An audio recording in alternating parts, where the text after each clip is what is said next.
No major injuries then. Good. I briefed the recovered soldiers and sent them on their way as quickly as I could, but nevertheless feared they would not make it in time.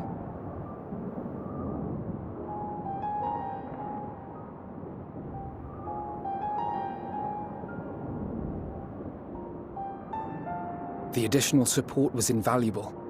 Your men saved more than a few lives.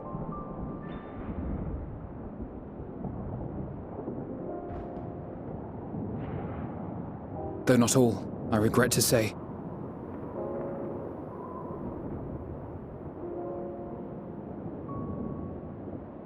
I take it that I'm addressing Lucia Junius. I'm the Forum's envoy, Fortuneau Leveilleur. And you are owed an explanation for these most dire developments.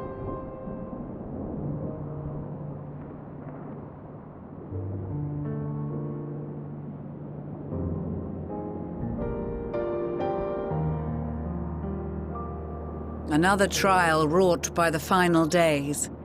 I was beginning to suspect as much. You doubtless feel some consternation having been forced to abandon your original plan. But trust me when I say you were right to send the refugees elsewhere. Beasts have been sighted within the capital. Perhaps it was a stroke of grim fortune that the population was decimated beforehand, as they've yet to appear in any great number, but in time. In any case, Maxima leads the remainder of the contingent in an effort to cull the creatures and evacuate the populace as we speak. Once the airships are taken to the skies, I pray your men can be persuaded to join him.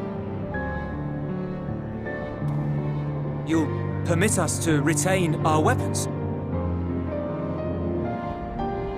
I wouldn't have sent you after the Scions were I expecting you to stab them in the back. And I, for one, would not consider past transgressions more relevant than future contributions. Regardless of the circumstances that saw us at odds before, we need men of courage now, more than ever.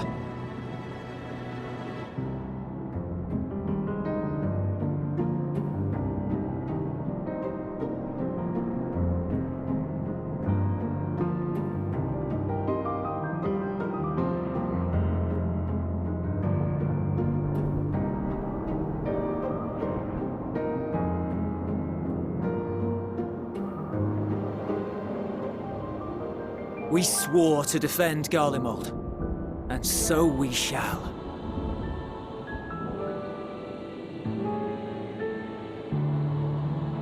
It seems you have everything under control. You will excuse me then, for mine own duties await. A moment, Master Fortuneau. You did desire to express your appreciation for services rendered, did you not? I did. Though if you intend to again ask that Charlian alter its course, you will find my gratitude insufficient. 'Tis nothing so onerous. I wish to hear the details of this grand endeavor of yours.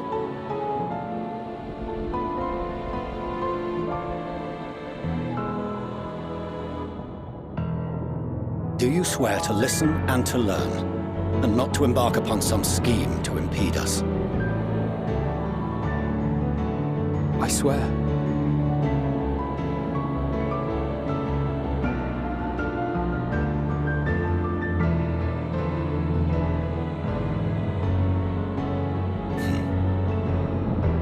Any other I would doubt, but you I trust to keep your word. For not once have you broken it. Very well. I will request that the Forum make you privy to our plans.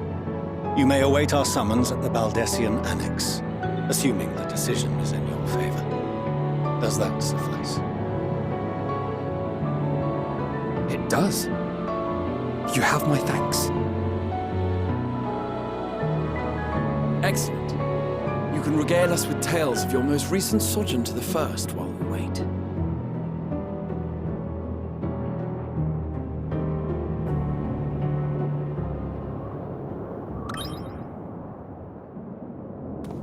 Did you hear something just now?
Dawn may banish even the darkest night, and to this bitter clime bring warmth and comfort.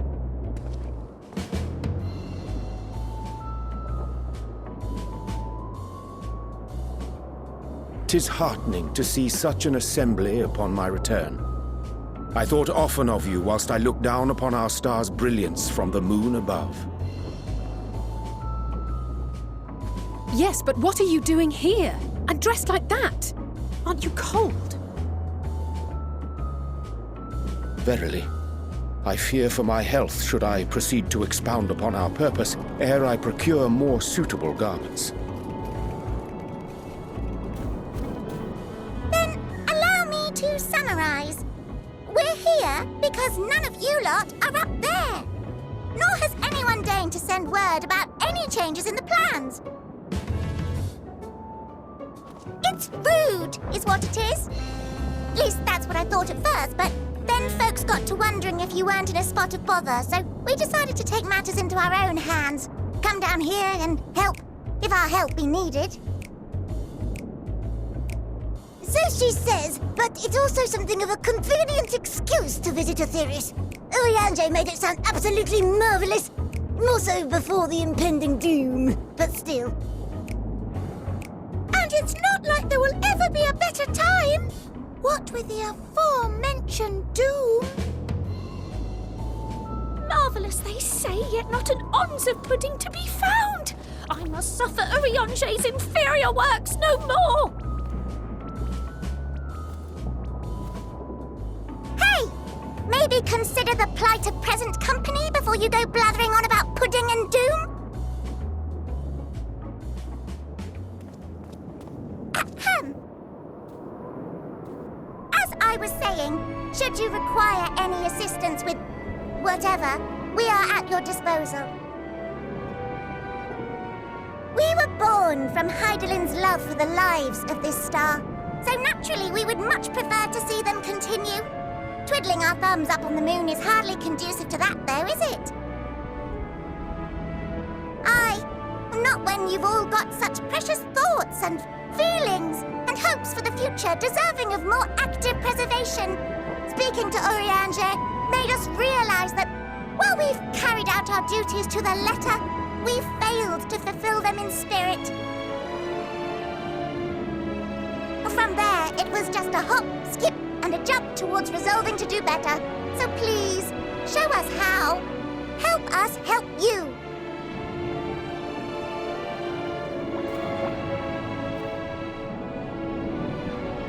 Forgive me, but are they... Thy distant collaborators, indeed. Hail, fellow! Well met! You'd be a member of the Forum, would you? It's an honor and a pleasure to meet you at last. I'm Livingway, Heidelin's right paw. That last bit is very important, as am I, if I may humbly say so myself. I bid you welcome to our star, Livingway. On behalf of the Forum, I thank you for traveling such a distance to meet us. As you have surmised, preparations for the Exodus have not proceeded as smoothly as we had hoped. I should be happy to personally escort you to our headquarters in Charlian, where you may advise us as you deem fit.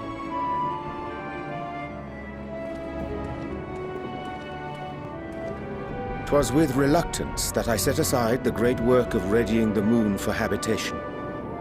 Be assured that I did so only after the Loperids made plain their earnest desire to come hither, and I myself felt a growing certainty that their contributions here would prove invaluable.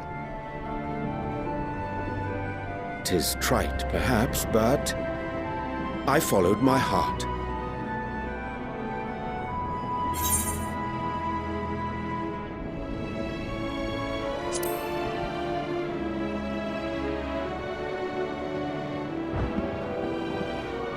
For a time, at least.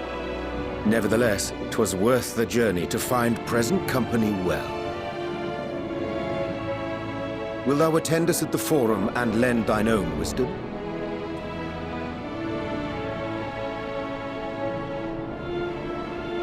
If that's all quite settled, can we start moving before Urianger catches his death? Even I'm freezing out here. Oh, I dare say you'll warm up quickly once you're aboard the airship. Sat shoulder to shoulder with our fur-covered friends.